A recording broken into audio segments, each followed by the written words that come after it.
Some of the new atheists would have us believe that a serious historical case can still be made that Jesus never lived at all. How credible is that claim, that Jesus may never even have lived? Well, I think that the number of people, responsible historians, who would conclude that is pretty small, if not tiny. I think it's an irresponsible thing. You've got evidence outside the New Testament that Jesus existed. I mean, preeminently in Josephus, even if you take his testimony as elaborated by the Christians, which it probably was, I think you still have a core testimony to John the Baptist and Jesus in Josephus. You have other references in ancient authors, but I would not discount the New Testament itself. Well, let me ask you about that, because that's Christian evidence. Surely that's an oxymoron.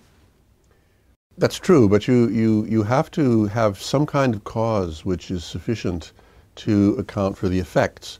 So what is it that gives rise to this faith? It has to be more than just an idea or an imagination or a fiction. And not only that, the New Testament itself is so strictly set within a historical nexus, in a context, historical context, that you get the strong impression that this is authentic history, that this actually happened in history, and it's not just somebody's creation ex nihilo. The gap between Jesus and the first Christian writings about him is fairly significant. It's at least 20 years. So isn't that too long for credible memories to be held? Oh, I don't think so at all. I think that in that context you have teaching and the practice of teaching, which is designed for memorization. I myself am very much persuaded by the hypothesis of Birger Gerhardsson, that in Sweden, that Jesus is Jesus is acting with his disciples as a rabbi would with disciples, and we know in fact that rabbis taught their disciples by memory. In fact, memory is a much bigger thing in the ancient world than it is in the modern world. Scholars call this oral tradition, right? Oral tradition, and the tenacity of oral tradition in the first century, especially given that Jewish context, and especially given the fact that this is material which is treasured by those who first heard it. It's not just ordinary material that is transmitted orally, but it's the teachings of the Messiah himself, as they come to believe him to be, and that means it's a tradition that they guard with great care indeed. And they know that they are, in fact, they were chosen to be the transmitters of this tradition to those who would come after.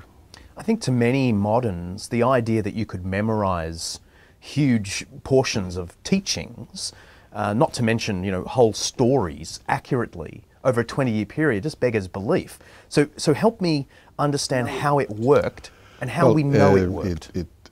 In the ancient world, as you well know, Greco-Roman education was all by memory. Memory played a much bigger role in that society, and memory is a way like a muscle. If you're using it, it develops the ability to retain. If you're not using it, as we don't use it very often in the modern world, we don't have the ability to memorize. I think of the silliness of the Jesus Seminar, who tried to say, well, psychologists have shown that if you get 20 nonsense syllables and repeat them, that you'll only get people memorizing 4 or 5 of them or something like that. That kind of analogy just will not work, because that is material which is unimportant to those who are hearing it. And besides that, the material doesn't cohere. In the case of Jesus and his disciples, especially if you look at the Greek of the synoptic tradition, seems itself to reflect what must have been the case in the Aramaic earlier, which is that it is designed for memorization, the sayings of Jesus in particular. But not just that, but especially the sayings of Jesus are designed, they're in parallelism, they are euphemistic, I mean they have rhymes, they have structure, all of which are designed to help memorization. This seems to be the nature of the material, and that shows up even in the Greek, although it was originally given in Aramaic. So given that, and given the model of rabbi and disciples, where they memorized the teachings of their rabbis, it's a perfect context in which you can expect tradition to be transmitted orally safely for many years, indeed for generations. Did they repeat it? over and over and over, like the times table in mathematics class? I think they probably did. There's also the possibility that they wrote it down very early because it was such precious material for them. It was thought to be so special because it came from Jesus himself, the Messiah. Can we demonstrate how accurate it was? Is there any evidence in the literary remains that oral tradition was well preserved? Well, since we don't have the original voice of Jesus, it's hard to demonstrate. That's probably not the right word.